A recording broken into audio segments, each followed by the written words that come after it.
Bismillahirrahmanirrahim. Assalamualaikum warahmatullahi wabarakatuh.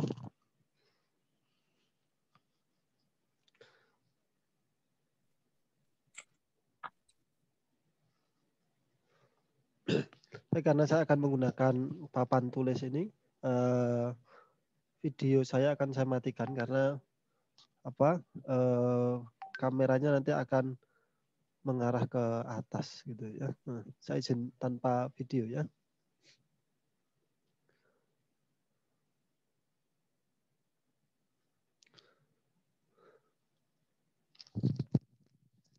Baik, layarnya sudah kelihatan ya, papan tulisnya ya. Sudah, Pak. Baik, hari ini kita akan mendiskusikan tentang struktur sains, dan mungkin beberapa pertemuan ke depan kita akan masih bicara tentang struktur sains ini ya.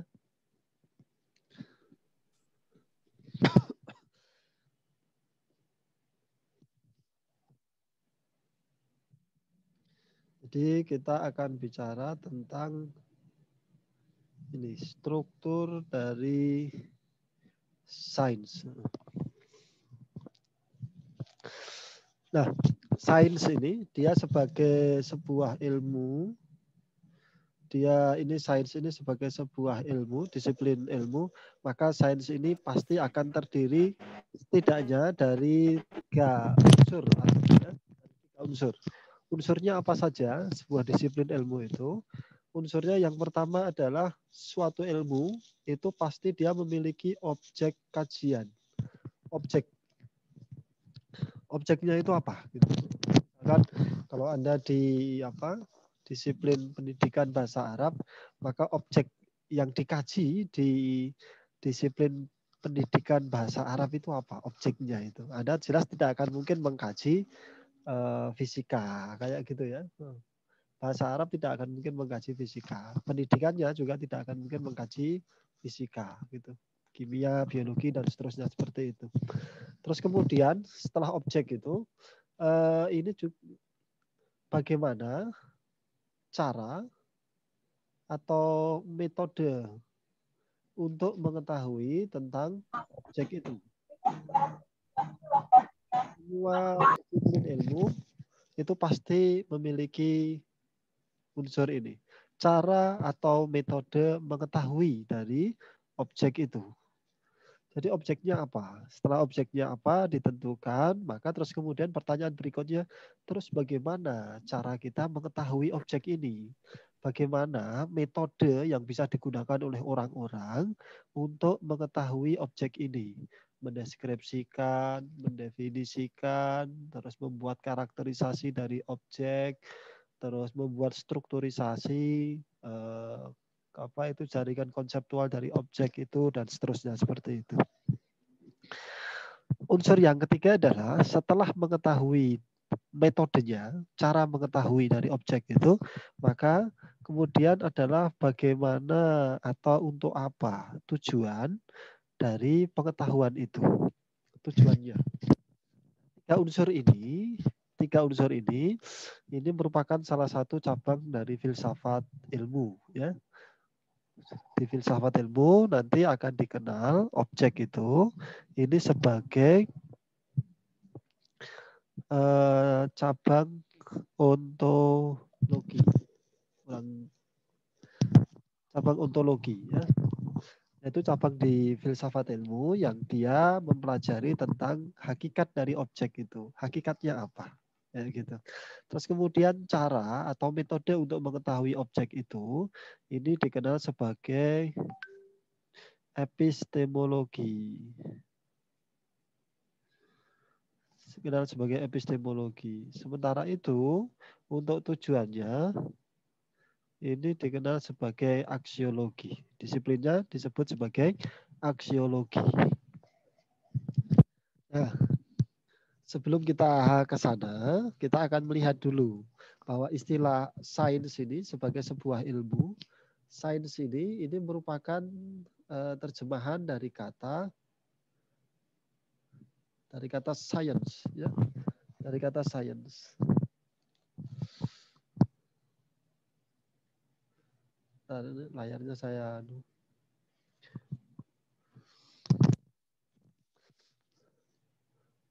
dari kata science.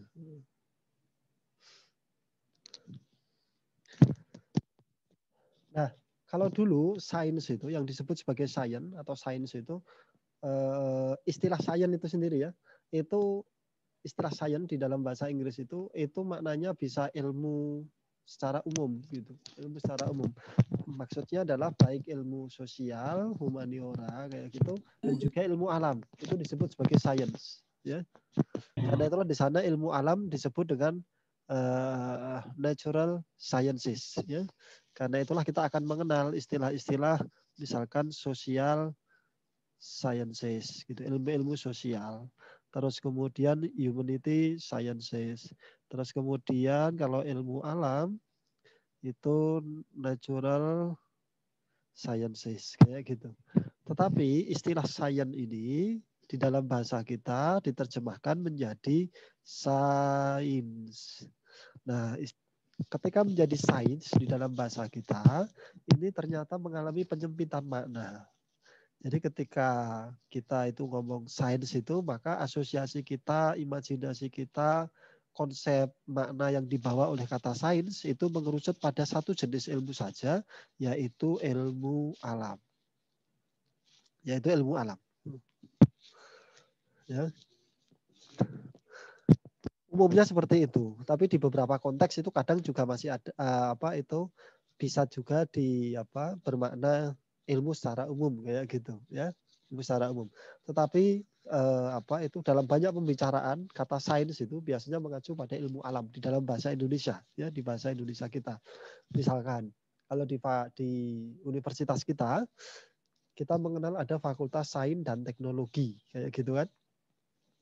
Di Fakultas Sains dan Teknologi itu kita tidak akan menemukan ilmu psikologi, terus kemudian ilmu komunikasi, ilmu ekonomi kayak gitu. Karena sains yang dimaksud di situ adalah ilmu alam, ya. Tapi misalkan kalau tidak salah di UGM itu S2 ekonominya itu kalau dulu ya, saya kurang tahu kalau yang sekarang, itu dulu magister sains gitu, di magister sainsnya gitu. Orang bilang oh itu S2 ekonomi gitu. Ketika orang-orang ekonomi bilang magister sains kayak gitu, itu S2 ekonomi gitu. Tapi secara umum dalam percakapan umum itu, dalam komunikasi umum, kata sains itu selalu merujuk kepada definisi ilmu alam di dalam bahasa Indonesia. Nah, di dalam bahasa Inggris kita mengenal ini, ada science, ya, terus kemudian ada knowledge. Nah, apa bedanya? Ya gitu. Di dalam bahasa Indonesia kita mengenal ada ilmu, terus kemudian ada pengetahuan. Ada ilmu, ada pengetahuan, ada ilmu pengetahuan.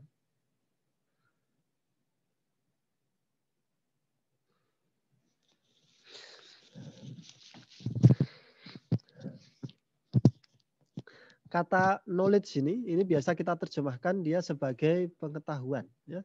Kita biasa menerjemahkan kata knowledge itu sebagai pengetahuan. Ini biasa kita terjemahkan sebagai pengetahuan.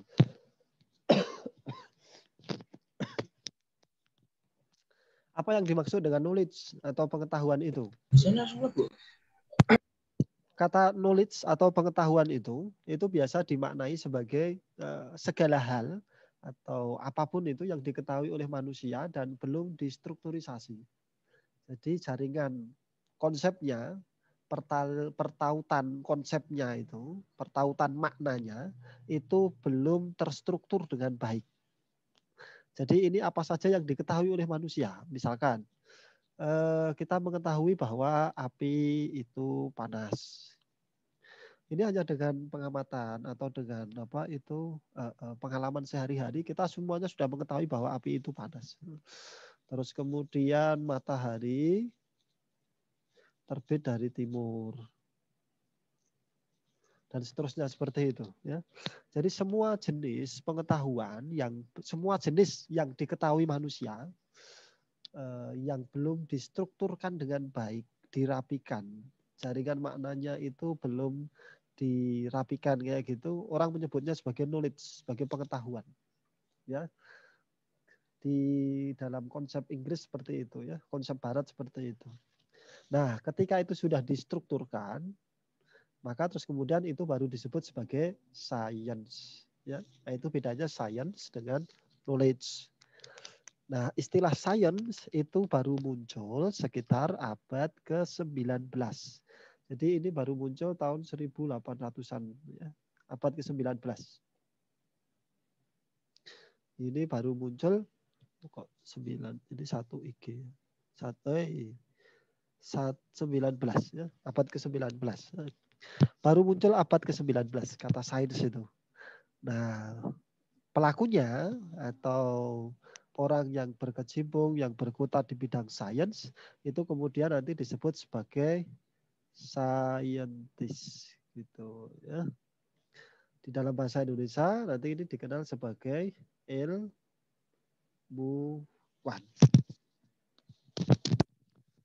Nah, ini science dan knowledge ya, agar nanti kita bisa mendefinisikannya dengan jernih ya, mendefinisikannya dengan jernih. Jadi kenapa kok sains itu selalu merujuk pada ilmu alam kayak gitu? Perubahannya seperti itu. Nah, di dalam bahasa Indonesia kita mengenal beberapa istilah itu. Science itu terjemahkan sebagai ilmu, knowledge sebagai pengetahuan ya. Nah, yang unik itu adalah kita memiliki istilah ilmu pengetahuan. Ya. Jadi dua frasa ini, science dan knowledge ini di dalam bahasa kita itu disatukan menjadi satu, ilmu pengetahuan. Gitu. Bahkan mungkin sering disatukan lagi ditambahi embel-embel ilmu pengetahuan dan teknologi ya. Ilmu pengetahuan dan teknologi. Nah, apa yang dimaksud dengan ilmu pengetahuan ini? Yang dimaksud dengan ilmu pengetahuan ini ya science itu tadi ya. Science itu tadi. Yang dimaksud dengan ilmu pengetahuan di dalam bahasa kita itu merujuk pada istilah sains itu tadi. Nah, kata ilmu itu sendiri, kata ilmu itu sendiri itu kan berasal dari bahasa Arab. Ilmu ini bahasa Arab. Ya. Karena memang bahasa Indonesia itu kan dulu rujukan awalnya itu kan dari istilah-istilahnya itu kan bahasa Arab. Kalau kita lihat sejarahnya, sejarah pembentukan bahasa Indonesia itu kan dari bahasa Melayu, gitu ya, dari bahasa Melayu. Nah, bahasa Melayu itu sebenarnya adalah bahasa pasar, bahasa perdagangan. Karena dia itu bahasa pasar, bukan bahasa akademik, bukan bahasanya para pujangga, maka kosakatanya sedikit, gitu. Nah, tetapi bahasa Melayu itu banyak digunakan. Saat itu kan perdagangannya kan lintas pulau, sudah lintas pulau ya. Jangan bayangkan bahwa kita itu betul-betul terisolir, kita tertutup dengan dunia luar, itu enggak salah itu. Kalau imajinasi kita seperti itu salah. Kita itu bangsa kosmopolitan sejak dulu kala gitu ya, karena kita menjadi titik lalu lintas ya, perdagangan dunia. Nah, bahasa Melayu itu, etnis Melayu di Nusantara itu etnis minoritas. Tetapi yang unik, bahasa Melayu itu menjadi bahasa pasar. Tapi dia bukan bahasa akademik, bukan bahasa bahasa untuk kalau sekarang ya bahasa buku-buku, bahasa kitab kayak gitu. Nah, yang mengawali atau membuat bahasa Melayu itu menjadi bahasa akademik, membawa ke pentas akademik, itu adalah para sufi. Ya, para sufi. Di antaranya adalah Raja Ali Haji, Nuruddin Araniri, dan seterusnya seperti itu. Raja Ali Haji dikenal dengan Gurindam 12-nya itu. Nah, lewat Gurindam 12 itu konsep-konsep sufisme itu dimasukkan ya, dibuat menjadi konsep-konsep kuncinya itu dijadikan menjadi konsep-konsep kunci juga di dalam bahasa Melayu. Karena itulah kalau kita itu jelentrahkan itu, kalau kita rentangkan kosakata di bahasa Indonesia, niscaya akan kita dapati banyak sekali kosakata dari bahasa Arab dan itu merupakan kosakata kunci. Ya. Kosakata kunci. Baik dalam konsep ya, baik dalam konsep kedirian manusia, dalam konsep perilaku manusia, atau dalam konsep kenegaraan. Kata-kata kuncinya itu banyak diambil dari bahasa Arab gitu. Anda cermati gitu, Dewan Perwakilan Rakyat ya. Ada Dewan Wakil Rakyat. Itu bahasa Arab semua. Majelis Permusyawaratan Rakyat. Majelis Musyawarah Rakyat. Bahasa Arab semua. Bahkan pembukaan kita aja kan mukaddimah ya. Pembukaan undang-undang kita kan mukaddimah gitu. Atau di dalam misalkan di dalam konsep kunci tentang diri manusia kayak gitu kita mengenal ada sabar, ikhlas, tawakal dan seterusnya itu ya. Itu dari bahasa Arab kan? Dari bahasa Arab. Termasuk kata ilmu itu ya. Coba Anda cari ya. Anda cari kata di dalam bahasa Indonesia yang sinonim dari ilmu gitu. Apakah kita memiliki kata itu gitu. Jadi kata ilmu ini diserap dari bahasa Arab. Kalau hurufnya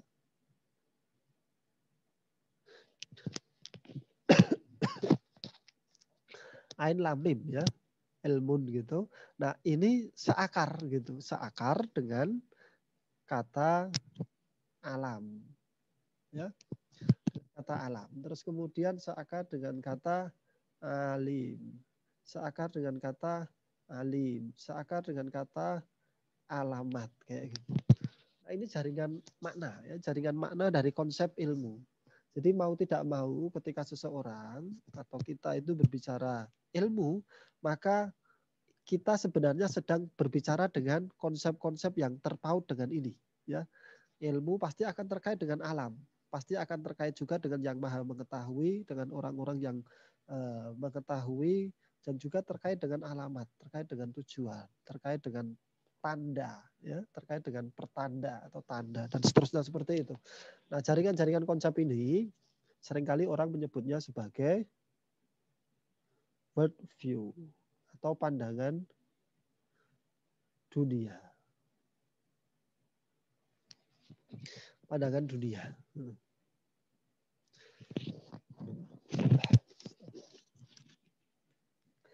Nah, jadi ketika kita bicara ilmu, itu akan terkait dengan ini. Ya. Maka ketika seseorang itu bicara konsep ilmu, dia akan selalu bicara, dia akan selalu terikat dan terkait dengan sesuatu yang transenden, yaitu Tuhan. Ya. Dia akan selalu terikat dengan itu. Gitu. Ya. Ini berbeda dengan konsep sains atau konsep ilmu dalam definisi di sini. Itu adalah pengetahuan-pengetahuan ya. Ini makna generik dari ilmu itu, pengetahuan-pengetahuan yang distrukturkan. Pengetahuan-pengetahuan yang distrukturkan ya gitu. Tapi tidak terkait dengan Tuhan, tidak terkait dengan tanda dan seterusnya seperti itu. Padahal konsepsi kata ilmu itu di dalam bahasa Arab itu terkait dengan makna-makna itu ya. Nah, ini yang unik ya, yang unik. Jadi kita mengalami apa? Semacam perceraian makna. Ya.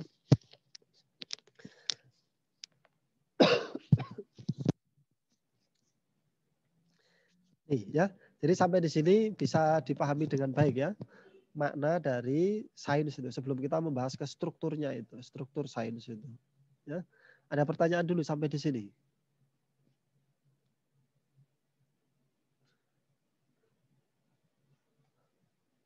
Halo, tidak ada? Tidak, Pak. Ada ya. Kalau ada pertanyaan langsung dianu saja ya. Karena saya tidak melihat Anda gitu. Beda kalau di kelas itu kan, apakah ada pertanyaan ya gitu, maka saya tinggal mengedarkan pandangan kan ke seluruh ruangan kayak gitu. Oh, tidak ada yang bertanya. Oke, dilanjutkan. Baik. Nah, kita kembali ke sini.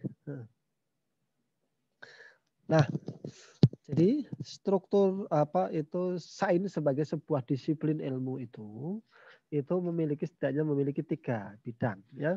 Objeknya dulu, objeknya apa, ya, yang dikaji itu apa. Terus kemudian metode untuk mengetahui objek itu, lalu tujuan, ya, tujuannya apa. Nah, sekarang kita akan membahas tentang objek, ya. Objeknya itu. Objeknya apa? Objek ilmu alam itu. Objeknya ya alam itu sendiri kan. Objek sains. Objek sains ini ya alam itu sendiri. Alam itu sendiri. Nah, terus sebenarnya alam ini, alam yang bagaimana? Alam ini tersusun dari apa saja? Kayak gitu. Nah, di sini para ilmuwan, orang-orang cerdik pandai sejak dulu sampai saat ini itu bersilang pendapat. Ada yang melihat bahwa alam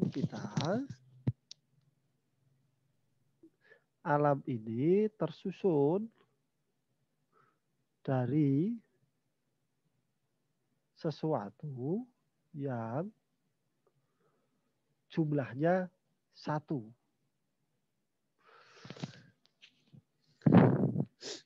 Ada yang melihat seperti itu. Alam ini tersusun dari sesuatu yang jumlahnya 1. Nah, 1 itu apa? Kayak gitu kan. Pertanyaan berikutnya kan kayak gitu. 1 itu apa? Nah, di sini orang berbeda pendapat lagi. Ada yang meyakini bahwa yang 1 itu adalah air. Ini pendapatnya Thales dari kota Miletus. Ini sebelum Aristoteles. Ya. Jadi kita bisa bayangkan 500-an, ya, sekitar 500-600 sebelum Masehi itu sudah ada orang yang menyatakan bahwa sejatinya seluruh alam ini itu tersusun dari sesuatu yang sama, yang jumlahnya 1, yaitu apa? Air. Kalau ini dibawa ke konteks kita, mungkin pendapat ini terlihat konyol, ya, terlihat konyol, terlihat bodoh kayak gitu. Tapi kalau kita bawa ke masa lalu itu, ke masa di mana pendapat itu kali pertama muncul, ini contoh berpikir yang revolusioner. Contoh berpikir yang revolusioner. Anda bisa bayangkan, ketika kita melihat kayu kemudian digergaji, akan muncul serbuk kayunya itu. Pendapat yang menyatakan bahwa itu kayu itu sebenarnya tersusun dari air. Mungkin sekarang terlihat konyol kayak gitu ya. Kalau dulu itu revolusioner. Kenapa? Karena penyusun dari sesuatu ternyata bukan sesuatu itu sendiri. Atau bukan sesuatu yang nampak. Bukan sesuatu yang ditampakkan. Batu kayak gitu ketika dipecah itu tersusun dari air. Bukan sesuatu, bukan serbuk-serbuk batunya kayak gitu. Air dengan batu jelas sesuatu yang berbeda ya. Bukan sesuatu yang berbeda. Logam, besi kayak gitu kalau dikikir kita akan punya serbuk gergaji.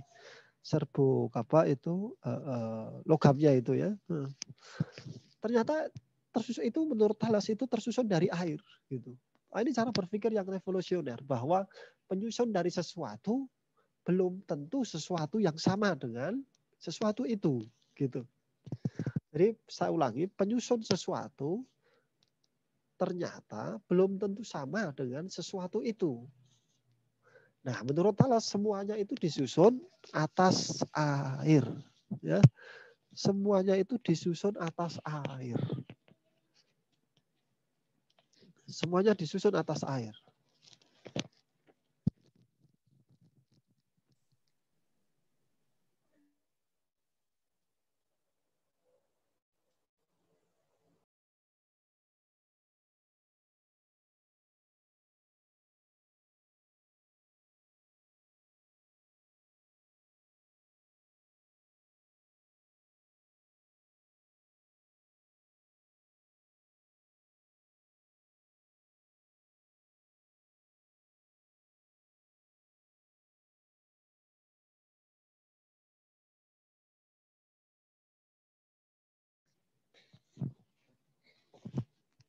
Jadi penyusun sesuatu itu ternyata tidak mesti sama dengan sesuatu yang nampak itu.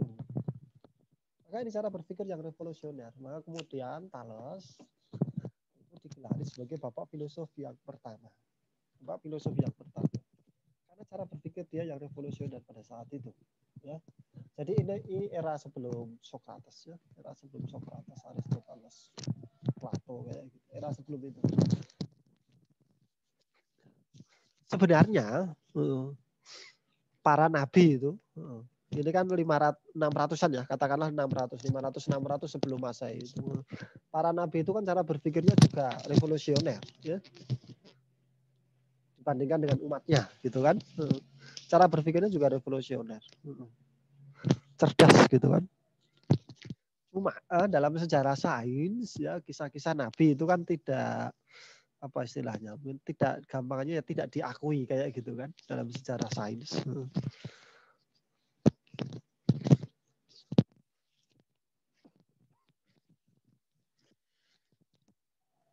Nah, kita lanjutkan ya.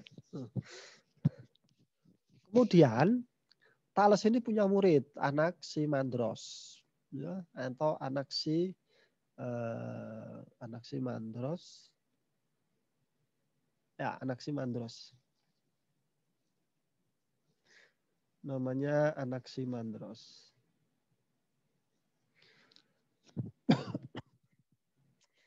Muridnya ini meyakini bahwa segala sesuatu tersusun dari apa yang ia sebut sebagai apeiron. Apeiron itu apa? Apeiron itu sesuatu yang tidak bisa diindra, sesuatu yang berbeda. Pokoknya dia sesuatu yang berbeda dengan segala sesuatu. Jadi alam itu tersusun, gitu. Alam itu tersusun dari sesuatu yang itu tidak sama dengan apa-apa yang tampak di alam. Nah, gampangnya kayak gitu. Namanya apeiron. Menurut Anaximandros itu namanya apeiron. Ya, namanya apeiron. Jadi ketika kita berpikir batu tersusun dari serbuk batu, oh bukan. Apeiron bukan seperti itu. Nah, gitu. Air tersusun dari butiran-butiran air, partikel-partikel air, bukan seperti itu. Dan seterusnya, ya. Jadi ini di luar, istilahnya di luar imajinasi kayak gitu, di luar imajinasi. Jadi ketika pikiran kita, kalau kita itu berhasil mengimajinasikan sesuatu itu, apeiron itu bukan yang itu kayak gitu. Ini mirip ya, cara berpikir seperti ini mirip dengan pernyataan atau doktrin teologi kita, laisa kamitslihi syai' gitu. Tapi kan ini tentang Tuhan, bukan tentang alam. Kalau alam dalam menurut Anaximandros ini kan tersusun dari apeiron, sesuatu yang bukan segala sesuatu itu, sesuatu yang tidak mirip apapun dengan segala sesuatu itu. Kalau doktrin laisa kamitslihi syai' itu kan tentang Tuhan, bahwa Tuhan itu tidak ada sesuatu pun yang menyerupai Dia. Jadi hasil imajinasi kita tentang Tuhan, Tuhan berbeda dengan itu. Semakin canggih imajinasi kita tentang Tuhan, Tuhan tetap berbeda dengan itu. Ya, gitu kan? Mirip, saya tidak bilang sama ya. Cara berpikirnya itu, strukturnya itu mirip dengan itu. Apeiron itu. Terus kemudian ini punya murid lagi. Jadi Thales punya murid Anaximandros, Anaximandros punya murid Anaximenes. Anaximenes ini meyakini bahwa alam ini tersusun dari sesuatu yang jumlahnya satu, dan satu itu adalah udara. Sesuatu itu adalah udara, gitu. Nah, kita saksikan bahwa biasanya kan punya pori-pori kan. Logam itu kan meskipun sangat kecil dia juga punya pori-pori, tempatnya udara, kayak gitu. Tubuh kita juga punya pori-pori kulit, tempatnya udara, ya.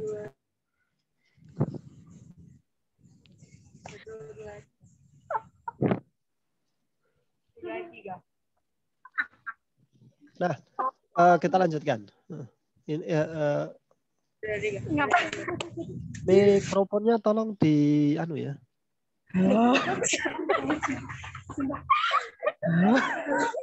Sofia Baror.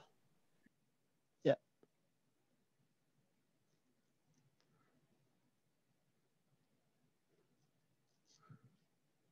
Baik, kita lanjutkan. Nah, kalau air Thales tadi itu kan semuanya tersusun dari air kayak gitu. Kalau kita cek itu tubuh kita itu berapa persen airnya? Sekitar 70% tubuh kita itu air. Jadi kalau kita itu digeprek gitu, dikompres itu, wah itu airnya itu 70%-nya itu isinya air gitu. Jadi kayak jeruk di apa itu diperes itu ya. Itu kan muncul airnya. Jadi kalau tubuh kita itu diperes kayak gitu kan airnya itu cairannya itu 70%. Bumi kita juga sekitar 70%. Ya gitu ya. Banyak yang apa itu semuanya tersusun dari air gitu. Itu yang jumlahnya satu ya. Jadi alam tersusun dari sesuatu yang jumlahnya satu. Satu itu apa saja? Ternyata orang bisa berbeda-beda. Terus kemudian ada juga yang berpendapat bahwa satu itu adalah sesuatu yang tidak bisa dibagi, yaitu atom. Atom kita dengan atom tumbuhan, dengan atom batu, dengan atom logam, atom planet, kayak gitu sama. Sama. Ya, sama. Atom itu bagaimana sebenarnya? Pokoknya sesuatu yang nanti sudah tidak bisa dibagi. Jadi unsur terkecil yang nanti sudah tidak bisa dibagi. Begitu bisa dibagi itu berarti belum atom. Berarti belum atom. Jadi sangat kecil sekali gitu, sangat kecil sekali. Nanti orang membayangkan atom itu material, bentuknya material, partikel kecil ya. Jadi kayak butiran lah. Kayak butiran yang sangat kecil gitu, kayak titik yang sangat kecil kayak gitu. Orang awal nanti sampai tahun 1800-an sekian ya, sampai akhir abad ke-19 itu orang memahami atom itu seperti partikel kecil. Jadi kayak titik butir kecil kayak gitu. Nah, ini Leucippus Democritus. Leucippus Democritus. Terus kemudian alam ini tersusun dari sesuatu yang jumlahnya satu. Ada yang meyakini bahwa alam itu tersusun dari sesuatu yang melihatnya dari sisi aspek sifat atau kualitas. Ya. Jadi dari sisi, oh ini baru sebentar. Lihat dari yang jumlahnya satu ya. Sekarang yang jumlahnya dua. Jadi alam itu tersusun dari sesuatu yang jumlahnya dua. Jumlahnya dua. Dua itu apa saja? Dua itu apa saja? Ada yang meyakini dua itu adalah dunia idea dan dunia indera. Atau dunia bayang-bayang. Dunia indera itu. Nah, ini pendapatnya Plato. Dunia idea dan dunia indera. Kalau menurut penginderaan kita, kalau kita lihat kursi itu, ada kursi yang jumlah kakinya 3, ada kursi yang jumlah kakinya 4, ada kursi yang jumlah kakinya 1 tapi besar sekali gitu ya. Kakinya 1 tapi besar sekali.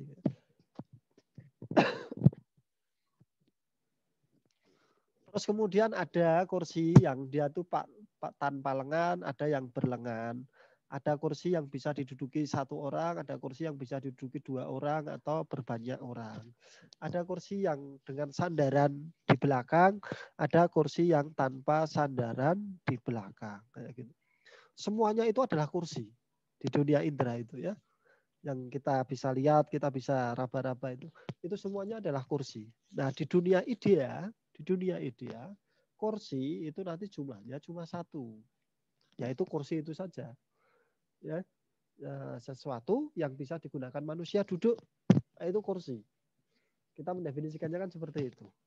Kayak bilangan itu kan seperti itu ya. Bilangan itu hidupnya di dunia indera, di dunia idea.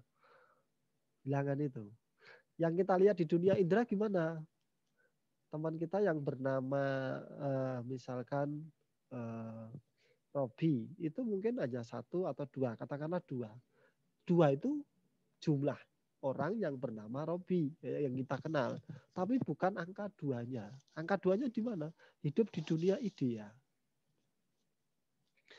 Jadi kalau kita lihat, kita cari di muka bumi ini, apakah ada angka 1 kayak gitu? Kita akan kesulitan. Tetapi kalau barang yang jumlahnya 1 banyak, barang yang jumlahnya 2 banyak, tetapi angka 1, angka 2, angka 3 kayak gitu, kita kesulitan untuk mencari itu. Karena angka-angka itu, bilangan-bilangan itu hidupnya di dunia idea, bukan di dunia indera. Nah, kira-kira kayak gitu. Ya. Nah, antara dunia idea dan dunia indera ini ya, ini tidak tidak terhubung. Ya. Tidak ada jalinan komunikasi lah, namanya kayak gitu. Ya. ada yang mengatakan ya ada jalinan komunikasi tapi susah kayak gitu ya. Jadi gampangannya untuk mudahnya itu tidak ada jalinan komunikasi karena itu ini tidak bisa diperas lagi. Sehingga mentok pada dua itu, mentok pada dua itu. Nah, yang lain memberikan usulan atau memberikan pendapat bahwa dua yang menyusun alam ini itu adalah pikiran, terus kemudian luasan.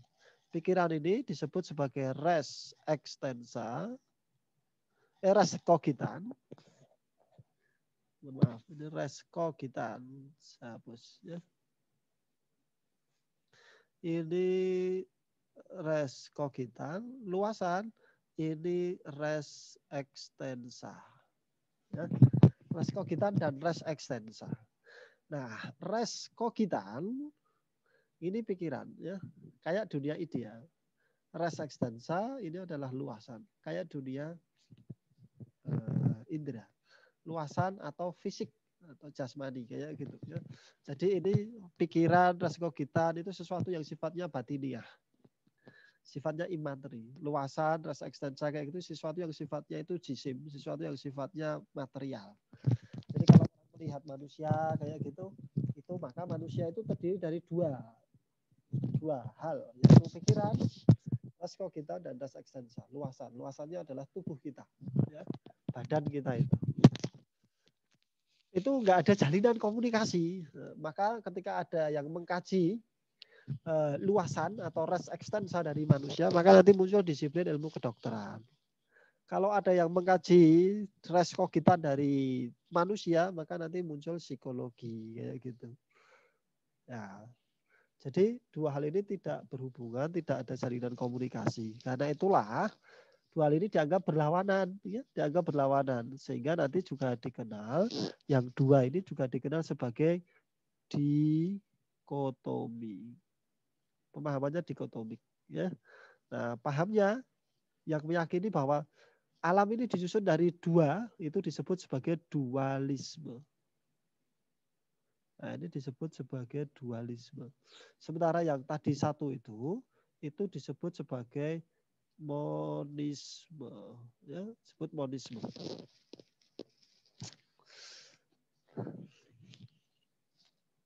Kalau menurut Immanuel Kant itu, ini ada noumena, ada fenomena. Ini Immanuel Kant. Immanuel Kant ya. Immanuel Kant. Kalau tadi res cogitan res extensa itu pendapatnya Descartes, ya, pendapatnya Descartes.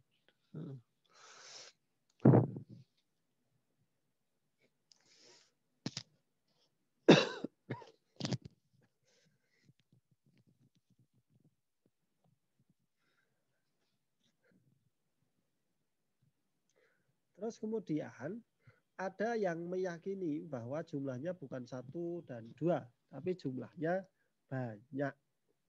Jumlahnya banyak.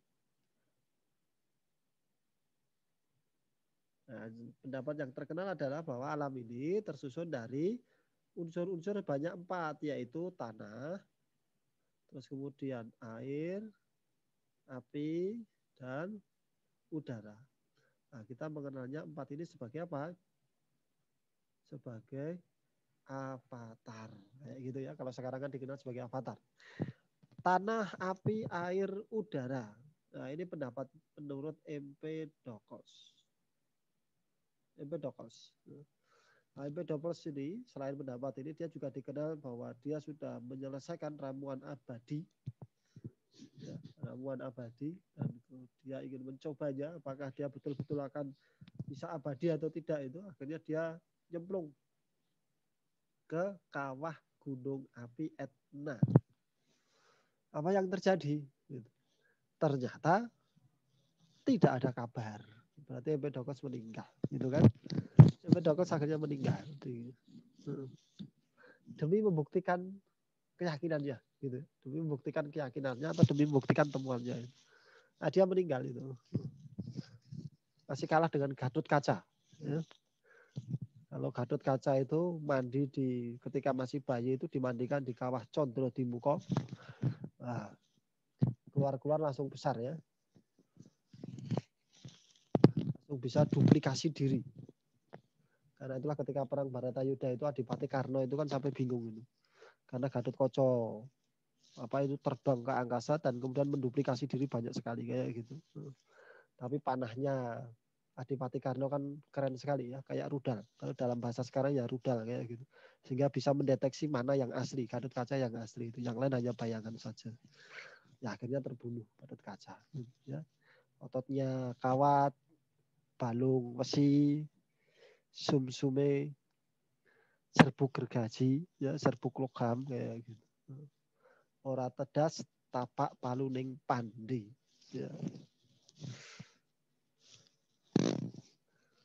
Kinatah mendat jinoro menter. Ya.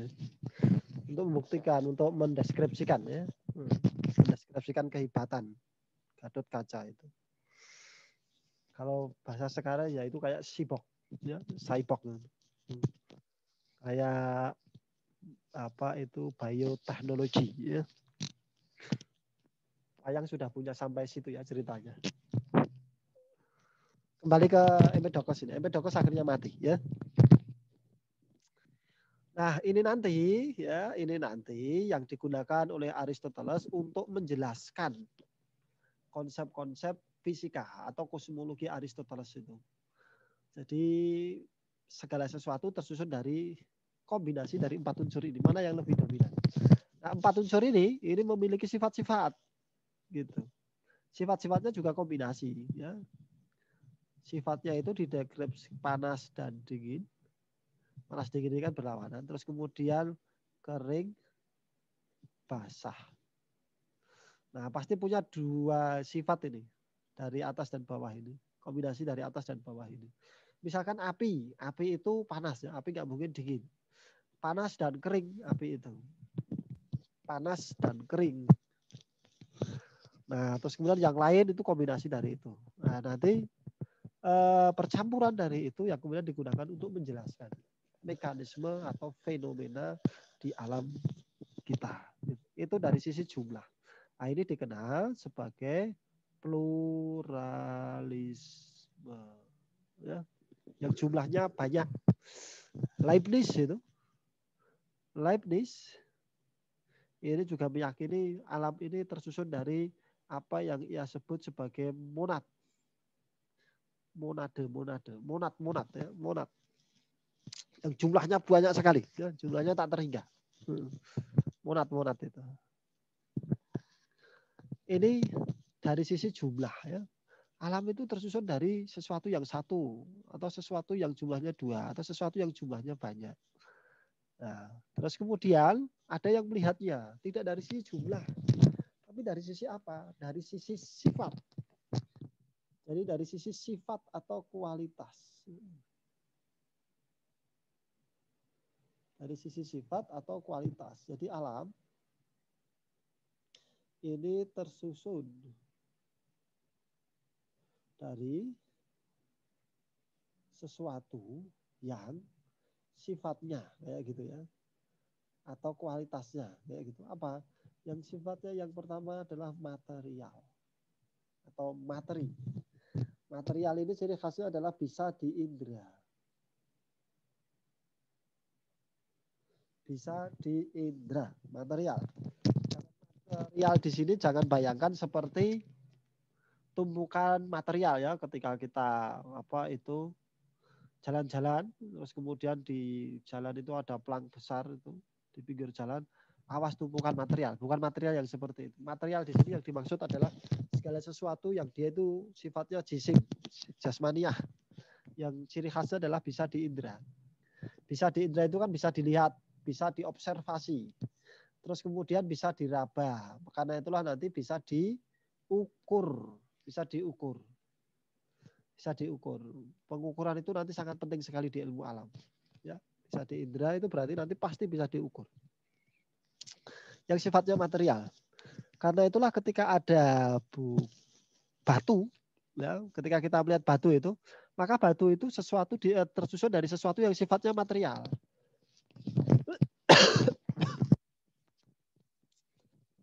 Bagaimana kemudian manusia berpikir?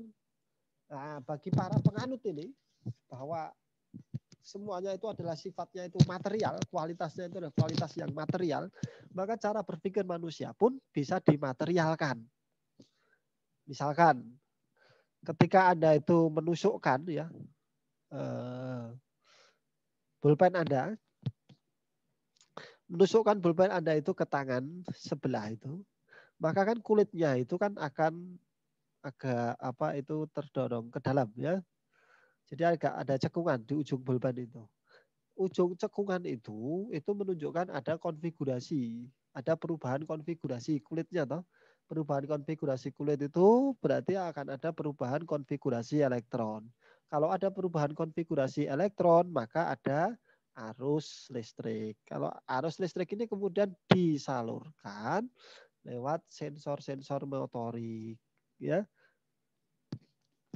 Jadi mengalir, jadi seperti pulsa itu, seperti denyut lewat saraf, terus kemudian nanti sampai di otak. Otak yang akan memerintahkan, ya, ke sensor rasa kita, memerintahkan ke mulut kita dan seterusnya seperti itu untuk memberikan respon, memberikan tanggapan. Apakah akan mengaduh kesakitan atau justru berteriak kegirangan, ya, gitu kan?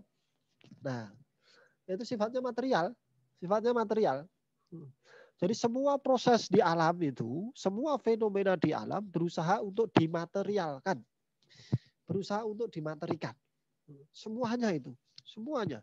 Yang ada di alam ini semuanya berusaha untuk dimaterikan. Ketika misalkan gitu, fenomena cinta, kalau dimaterikan gimana? Nah, kita bilangnya oh itu cewek matre, itu cowok matre kayak gitu kan. Karena berusaha fenomena cinta itu berusaha untuk dimaterikan gitu. Cinta itu kemudian dimaknai sebagai apa itu memberikan hartanya, memberikan warisannya dan seterusnya seperti itu. Yang sifatnya adalah serba material, bukan sesuatu yang kualitasnya non material atau imaterial itu. Nah, itu yang sifatnya material ini. Jadi ketika melihat ini, jadi ini tidak meyakini ya, yang material itu tidak meyakini ada sesuatu di balik yang materi itu. Dalam tanda kutip ini hanya meyakini yang jasmani, tidak meyakini yang ruhani. Ya, mungkin ruhani diyakini ada, tapi dia di bawah atau sebagai subordinat dari yang sifatnya materi itu. Itu.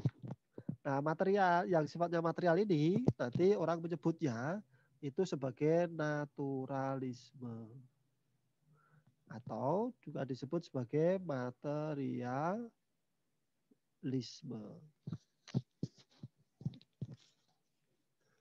Kayak gitu. Terus kemudian yang kedua, ya, lawannya berarti tentu saja kan yang sifatnya itu spirit, jiwa. Spirit itu jiwa atau roh kayak gitu. Ya. Spirit. Jadi ketika orang melihat batu itu bukan yang utama, yang menyusun, yang hakiki dari batu itu bukan sesuatu yang sifatnya material, tapi yang dibalik materi itu, yaitu spiritnya itu. Spirit di sini jangan dipahami semangat ya. Spirit di sini pahami sebagai jiwa atau ruh kayak gitu. Ya, sebenarnya jiwa dengan ruh kayak gitu kan berbeda, tetapi dalam konteks ini kita samakan ya. Dia menduduki makom yang sama gitu. Ya, spirit, jiwa atau ruh kayak gitu. Jadi kalau orang melihat batu besar, itu batu itu bukan pada material batunya itu kayak gitu, tapi pada spiritnya di dalam batu itu. Ya, ruh batu itu gitu. Ya. Kalau orang melihat apa namanya pohon yang besar, melihat tanah kayak gitu, itu bukan pada material tanahnya, bukan pada material kayunya, tapi pada spiritnya itu. Karena segala sesuatu itu akan dilihat dia memiliki spirit, memiliki ruh, memiliki jiwa, kayak gitu. Nah, sarjana-sarjana Barat kemudian mendefinisikan keyakinan yang semacam ini itu sebagai bentuk animisme dinamisme. Nah, saya jadi ingin bertanya, kalau kita meyakini, ya, kalau kita meyakini bahwa batu besar itu memiliki roh kayak gitu, itu salah atau benar itu? Salah, Pak. Salah. Salah, Pak. Kenapa?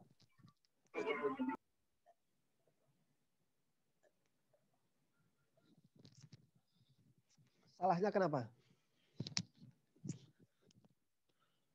Karena batu itu ya benda mati, Pak. Batu itu ya benda mati. Betul, betul. Batu itu ya benda mati. Karena dia nggak punya roh gitu ya. Gitu.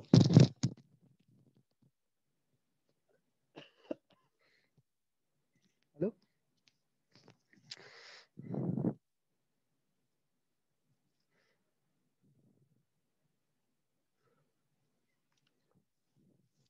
Kalau pohon yang besar, tanah kayak gitu, tanah itu punya roh kayak gitu. Gunung kayak gitu punya roh. Bagaimana?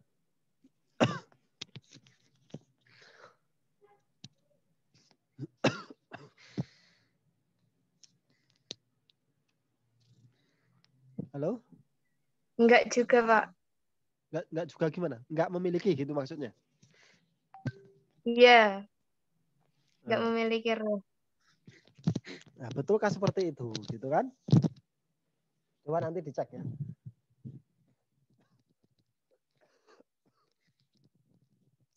Apakah betul? Ya.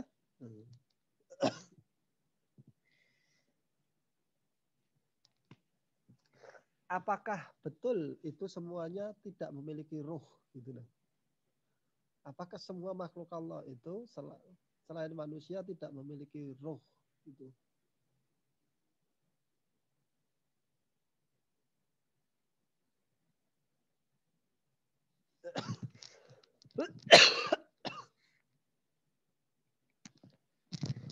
Apakah betul seperti itu?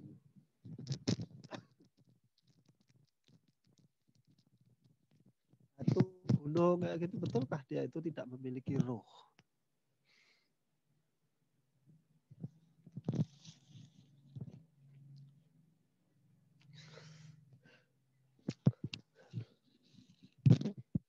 Besi kayak gitu, apakah betul dia tidak memiliki roh kayak gitu? Menarik itu.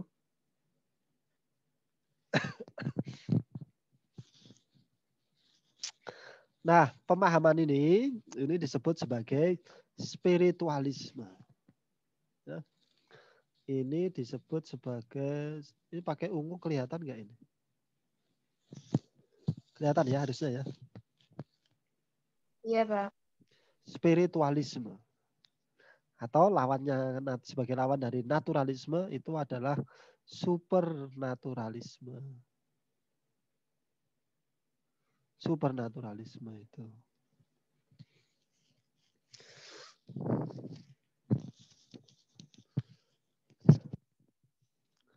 Jadi secara umum ada yang memahami secara umum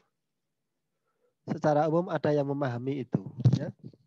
Ada yang tersusun dari material, ada yang tersusun dari yang sifatnya spirit, jiwa atau roh itu. Gitu. Itu dari sisi kualitas atau dari sisi sifat. Ya. Jadi alam dipandang sebagai sesuatu yang semuanya itu serba material. Ada yang menyatakan atau yang berpendapat alam itu tersusun dari sesuatu yang kualitasnya itu adalah yang berupa spirit, ya, berupa spirit, jiwa atau roh kayak gitu. Maka ketika melihat manusia itu yang utama itu bukan tubuhnya itu, tapi spiritnya, rohnya. Ketika melihat batu kayak gitu, bukan pada fisik dari batu itu, tapi karena batu itu memiliki roh, maka terus kemudian dia dimuliakan. Ketika melihat tumbuhan, pohon kayak gitu, karena dia meyakini bahwa itu punya roh kayak gitu, maka perlakuannya juga dimuliakan. Sebagaimana dia memperlakukan segala sesuatu yang memiliki roh. Supernaturalisme seperti itu. Ya. Nah, narasi Barat tidak meyakini itu. Maka terus kemudian itu disebut sebagai animisme dinamisme. Ya. Dan Konon itu menjadi keyakinan asli bangsa kita. Animisme, dinamisme, dan kesan kita terhadap animisme, dinamisme adalah peyoratif. Ya, maknanya buruk, citranya negatif. Ya. Pertanyaannya adalah, kalau menurut akidah kita, ya, nanti bisa didiskusikan di WA Group ya. Kalau menurut akidah kita itu, apakah batu itu punya roh? Gunung itu punya roh? Tanah itu punya roh gitu. Tanah itu di dalam bahasa kita menyebutnya sebagai apa?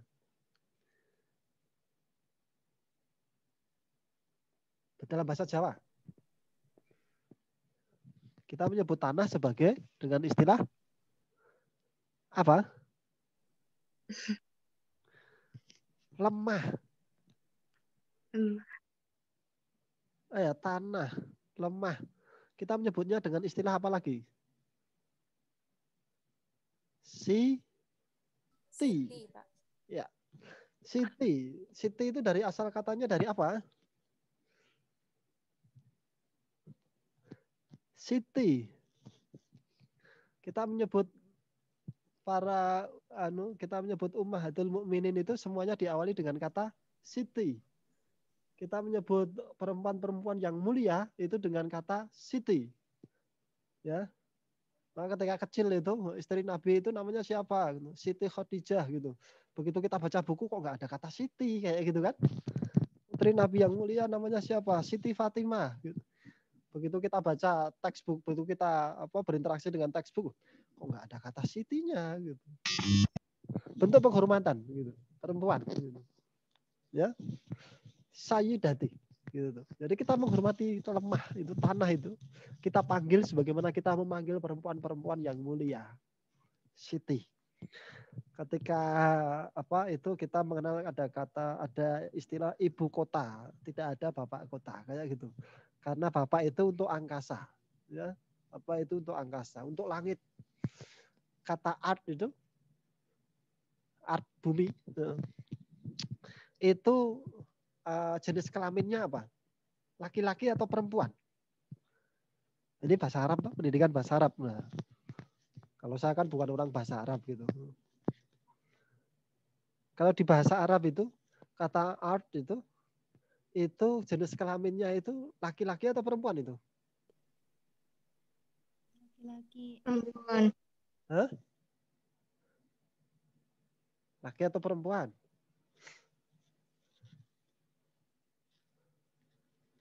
Laki atau perempuan?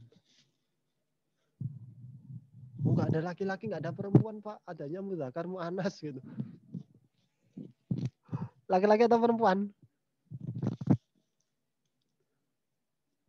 Laki-laki kayaknya, Pak. Laki-laki. Yakin laki-laki? Coba Iya. nanti dicek ya. Setahu saya kata art itu jenis kelaminnya itu perempuan. Ini unik ini. Ini unik. Bahasa Arab itu kan bahasa yang orisinil ya. Dari dulu sampai sekarang itu kan sama terus gitu kan. Karena itulah ketika kita baca Quran itu 1400 tahun yang lalu itu sampai sekarang itu maknanya kan masih sama. Bayangkan kita baca novel Buya Hamka kayak gitu yang baru tahun kemarin itu sekitar Indonesia Merdeka itu, kita baca aja struktur bahasanya sudah berbeda sekali kan. Kita baca novel-novel angkatan Pujangga Baru kayak gitu dengan novel-novel sekarang itu struktur bahasanya sudah berbeda. Tapi Quran masih sama gitu. Dan menurut Profesor siapa? Abul Hasan An-Nadwi ya kalau nggak salah itu yang pakar bahasa Arab itu bahasa Arab itu salah satu bahasa purba yang masih sama, yang masih eksis gitu. Yang dari dulu sampai sekarang itu masih sama. Gitu. Ini unik, menurut saya ini unik gitu. Dan di tempat kita kata tanah kayak gitu juga diberi jenis kelamin perempuan. Siti, ya gitu. Dimuliakan kayak gitu. Mengapa dimuliakan kayak gitu kan? Nah, kembali ke pertanyaan tadi, apakah betul itu punya roh atau tidak? Kayak gitu. Ini spiritualisme ini. Ya, apakah betul seperti itu? Nah, coba nanti Anda cari ya. Terus kemudian kita diskusi di WA group gitu. Tapi jangan bayangkan ketika Anda ya karena setelah ini saya akan ke Jogja kayak gitu ya, mungkin nanti ya sambil jalan kayak gitu nanti kita diskusi itu. Apakah betul itu benda-benda itu yang kita lihat di alam ini punya roh atau tidak ya, gitu. Baik, sampai di sini dulu. Ada pertanyaan?